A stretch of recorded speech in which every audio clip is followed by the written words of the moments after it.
Kadin Indonesia atau disebut dengan Kamar Dagang dan Industri Indonesia adalah organisasi pengusaha Indonesia yang bergerak di bidang perekonomian. Kadin Indonesia dibentuk pada tanggal 24 September 1968 dan ditetapkan dengan Undang-Undang Nomor 1 Tahun 1987. Kadin merupakan satu-satunya induk organisasi dunia usaha, baik di bidang usaha negara, usaha koperasi, dan usaha swasta. Jaringan bisnis Kamar Dagang dan Industri Indonesia mencakup hingga provinsi dan kabupaten kota seluruh Indonesia. Kamar Dagang dan Industri Indonesia menaungi asosiasi-asosiasi bisnis yang mencakup semua sektor usaha. Jaringan kontak bisnis Kadin yang luas di seluruh wilayah menjadikan Kadin sebagai mitra yang sangat menarik dan strategis untuk kegiatan bisnis, perdagangan, dan investasi. Kamar Dagang dan Industri Indonesia berperan sebagai wadah dan wahana pembinaan, komunikasi, informasi, representasi, konsultasi, fasilitasi, dan advokasi pengusaha Indonesia, yang dimana peran pembinaan memberikan pelatihan, seminar, dan pendampingan kepada pengusaha untuk meningkatkan kapasitas dan kapabilitas mereka. Lalu komunikasi menjadi platform komunikasi dan koordinasi antar pengusaha serta dengan pemerintah dan pemangku kepentingan lainnya. Lalu ada informasi, menyediakan informasi penting tentang kebijakan ekonomi, peluang bisnis, dan regulasi yang berkaitan dengan dunia usaha. Poin representasi mewakili kepentingan pengusaha dalam berbagai forum baik di tingkat nasional maupun internasional. Lalu konsultasi, memberikan layanan konsultasi kepada pengusaha terkait dengan berbagai aspek bisnis, seperti perizinan perpajakan dan pembiayaan. Lalu fasilitasi, memfasilitasi kerjasama antar pengusaha serta dengan investor dan pembeli potensial.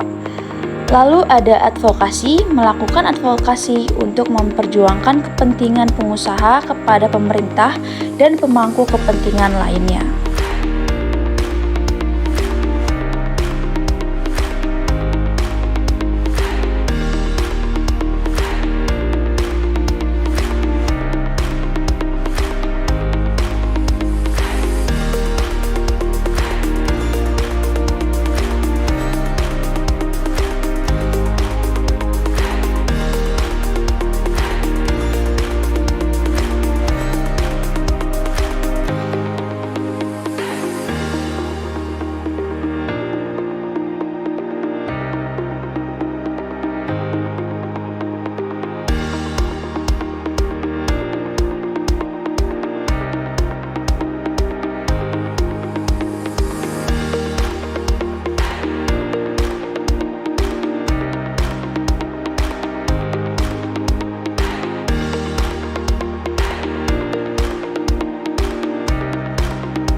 Kemendak. Kemendak didirikan pada tanggal 19 Agustus 1945. Saat ini, Kemendak dipimpin oleh Menteri Perdagangan Zulkifli Hasan yang menjabat sejak 15 Juni 2022. Tugas dan fungsinya berdasarkan Peraturan Presiden Nomor 11 Tahun 2022, Kemendak mempunyai tugas menyelenggarakan urusan di bidang perdagangan dalam pemerintahan untuk membantu Presiden dalam menyelenggarakan pemerintah negara. Yang pertama, struktur organisasi. Kemendak dipimpin oleh Menteri Perdagangan dan dibantu oleh Wakil Menteri Perdagangan 5 eselon yang berisikan Sekretariat Jenderal, Inspektorat Jenderal, Direktorat Jenderal Perdagangan Luar Negeri, Direktorat Jenderal Perdagangan Dalam Negeri, Direktorat Jenderal Perlindungan Konsumen, dan Tertib Niaga. Lalu ada ketujuh badan: Badan Penelitian dan Pengembangan Perdagangan, Badan Pengembangan Sumber Daya Manusia Perdagangan, Badan Penyelenggara Jaminan Perdagangan, Badan Pengawas Perdagangan Berjangka Komoditi, Badan Standarisasi Nasional, Lembaga Pembiayaan Ekspor Indonesia, dan Lembaga Penjamin Simpanan. Lalu, visi dan misi. Yang pertama, visi. Menjadi Kementerian Perdagangan yang terdepan, profesional, dan handal dalam mewujudkan perdagangan yang adil, berkelanjutan, dan berdaya saing tinggi untuk meningkatkan kesejahteraan rakyat. Misi yang pertama, meningkatkan daya saing perdagangan nasional, memperluas akses pasar dan peluang perdagangan, mewujudkan perdagangan yang berkeadilan dan berkelanjutan, mengembangkan sumber daya manusia perdagangan yang unggul, yang terakhir, meningkatkan tata kelola dan akuntabilitas Kementerian Perdagangan. Kementerian Perdagangan Republik Indonesia atau Kemendak memainkan peran penting dalam mendorong perdagangan internasional untuk kepentingan bangsa. Berikut beberapa contoh peran konkretnya. Yang pertama, merumuskan dan melaksanakan kebijakan perdagangan luar negeri, yaitu dengan menyusun strategi dan kebijakan ekspor untuk meningkatkan daya saing produk Indonesia di pasar global, serta menegosiasikan perjanjian perdagangan bebas dan perjanjian perdagangan lainnya dengan negara mitra dengan melakukan perundingan untuk menyelesaikan sengketa perdagangan internasional. Yang kedua, meningkatkan fasilitas perdagangan, yaitu menyediakan informasi dan layanan untuk membantu pelaku usaha Indonesia dalam mengekspor dan mengimpor produk, dengan membangun infrastruktur perdagangan seperti pelabuhan dan gudang untuk memperlancar arus barang, serta mengembangkan sistem logistik dan rantai pasokan yang efisien untuk meningkatkan daya saing produk Indonesia. Yang ketiga, melindungi konsumen dan industri dalam negeri, yaitu melakukan pengawasan terhadap impor produk untuk memastikan kualitas dan keamanan produk, serta melakukan tindakan pengamanan perdagangan untuk melindungi industri dalam negeri dari praktik perdagangan yang tidak adil. Sukovindo. PT Sukovindo didirikan pada tahun 1956 sebagai perusahaan patungan antara pemerintah Republik Indonesia dengan SGS Jenewa, Swiss. Sukovindo adalah perusahaan inspeksi yang pertama di Indonesia yang bergerak di bidang jasa inspeksi, pengujian, sertifikasi, pelatihan dan konsultasi, dan saat ini memiliki lebih dari 2.500 tenaga kerja profesional. Di dalam negeri, layanan Sukovindo tersebar di cabang, titik layanan dan laboratorium yang tersebar di seluruh Indonesia. Sedangkan di pasar regional dan global Sukovindo bermitra dengan beberapa institusi dan perusahaan global. Sejak awal pendiriannya, Sukovindo mampu mengemban tugas yang diberikan dengan baik, tumbuh dan berkembang seiring dengan perkembangan kebutuhan dunia usaha. Sukovindo terus berkreasi dengan menghadirkan jasa-jasa yang inovatif. Tahun 1964, Sukovindo membangun disertifikasi usaha melalui pengembangan jasa pengawasan pergudangan, jasa analisis laboratorium, jasa pemeriksaan teknik, marine survey, serta manajemen agunan.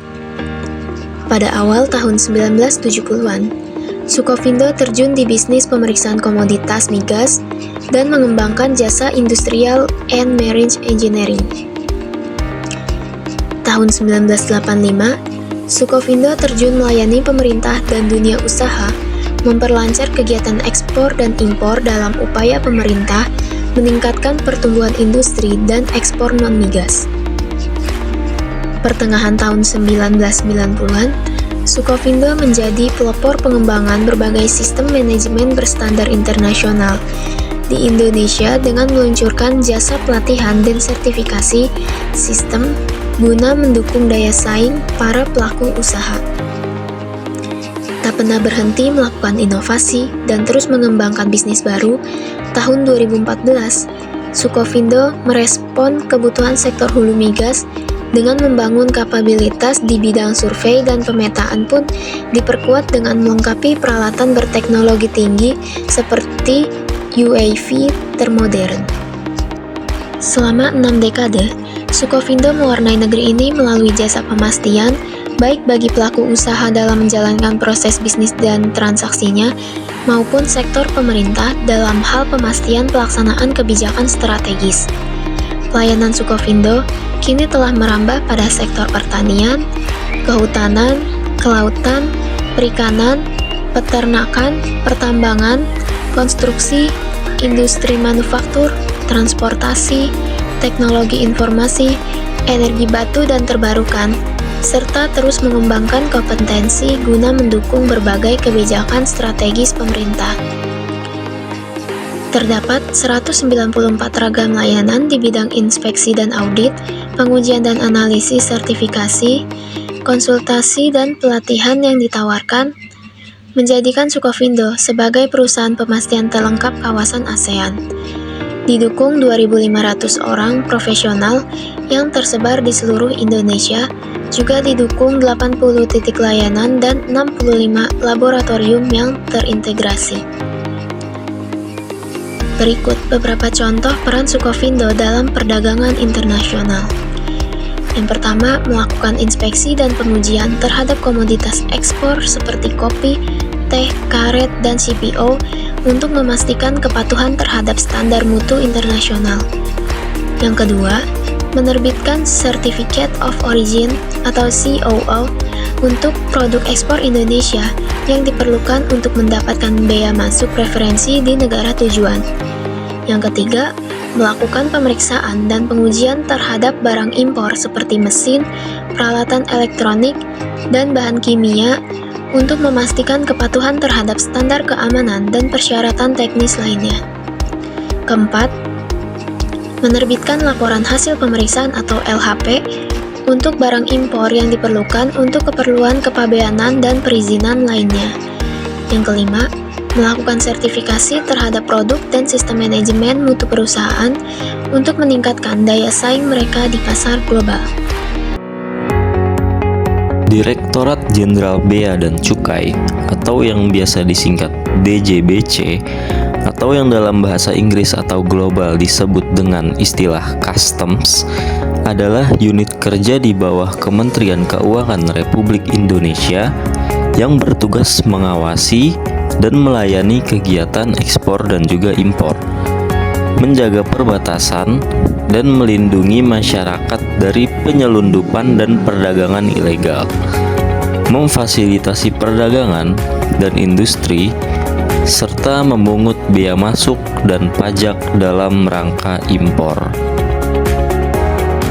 Beberapa peran DJBC dalam perdagangan internasional adalah: yang pertama, melakukan pengawasan barang keluar dan masuk.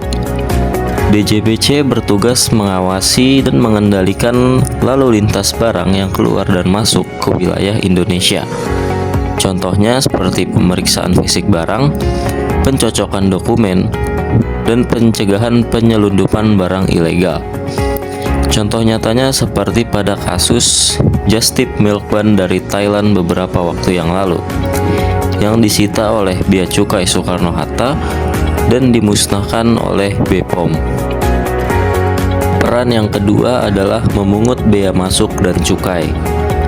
DJBC memungut bea masuk dan cukai atas barang impor yang masuk ke Indonesia.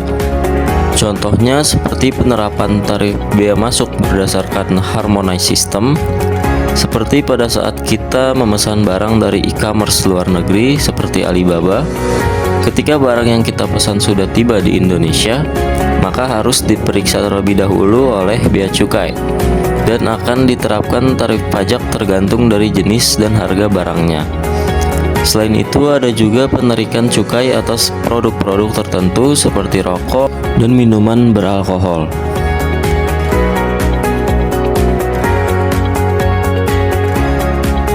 Peran yang ketiga adalah menerbitkan persetujuan kepabeanan. DJBC menerbitkan berbagai persetujuan kepabeanan untuk memfasilitasi perdagangan internasional, seperti pembebasan bea masuk dan cukai untuk barang tertentu. Contohnya kemudahan impor tujuan ekspor atau KITE untuk mendorong ekspor produk Indonesia dan Custom Declaration atau CD untuk penyederhanaan dokumen kepabeanan.